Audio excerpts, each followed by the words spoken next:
everyone. I'm Donna Bush with your CIG TV News Update. Thanks for tuning in. Premier the Honorable Alden McLaughlin has been wearing his ministerial hat as he tours some of the departments and entities under the Ministry of Community Affairs.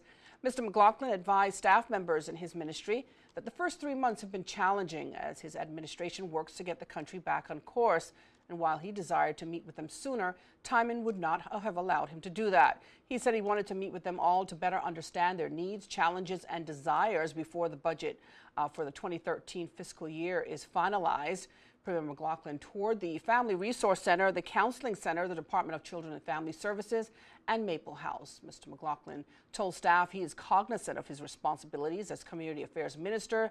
He says, I do have a fair grasp of the challenges out there, but it is important for me to see the issues and challenges firsthand, he said.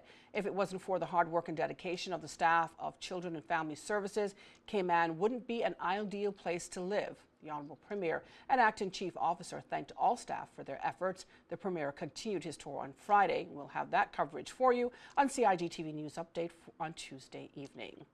Well, Hondurans living in the Cayman Islands were out in full force on Sunday evening as the country's under-15 boys team beat the Guatemalans in the first CONCACAF under-15 boys tournament.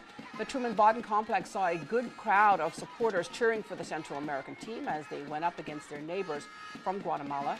El Salvador and Bermuda both lost to the final two in the tournament. Cayman's Leighton Thomas was awarded the Golden Boot with the most individual games of the tournament. Meantime, the world-famous Turtle Farm was the Saturday evening venue for the inaugural CONCACAF Boys Under-15 reception. Premier the Honorable Alden McLaughlin, speaking at the event, said he's immensely proud that Cayman hosted this tournament, the first for CONCACAF, and that it is also appropriate since CONCACAF's president is Cayman's own Jeffrey Webb. And I think Cayman has demonstrated the huge ability we have to host tournaments of this size and level. Originally, there were supposed to have been 24 teams, but in the end, there were 22. But that still a significant number, and I think that the way things have played out over the course of the past few weeks indicates that we have the infrastructure and we have the resources to be able to host more of these kinds of tournaments. The event was held as a celebration of Cayman's ability to host a tournament. The tournament will be held every 2 years, and attending Saturday's reception were the 4 semi-final teams, Bermuda, Honduras, Guatemala, and El Salvador, plus the Cayman Islands team, senior CONCACAF officials, and other invited guests. And of course, Cayman now gets ready to host the Under-20 women's tournament in January, while the Under-15 women's tournament is slated to take place here in Grand Cayman sometime in the summer. Well, Minister of Education, the Honorable Tara Rivers, along with education officials, held a welcome session for returning and new teachers and educators on Monday morning. The welcome launches the 2013 school year, and key achievements made over the past year were highlighted, as well as the strategic direction for the Education Service new school year.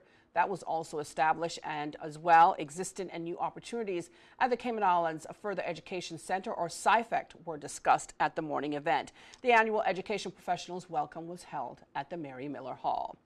And before we go, remember government's Facebook and YouTube pages. The YouTube address is CIGOVT Info Services.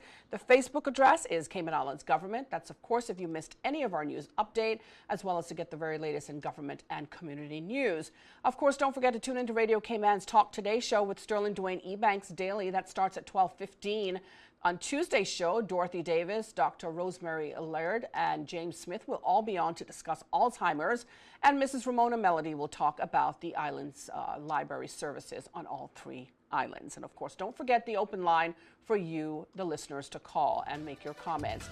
Well, that ends our news update for today. I'm Donna Bush. Thanks for watching CIG TV, and bye-bye for now.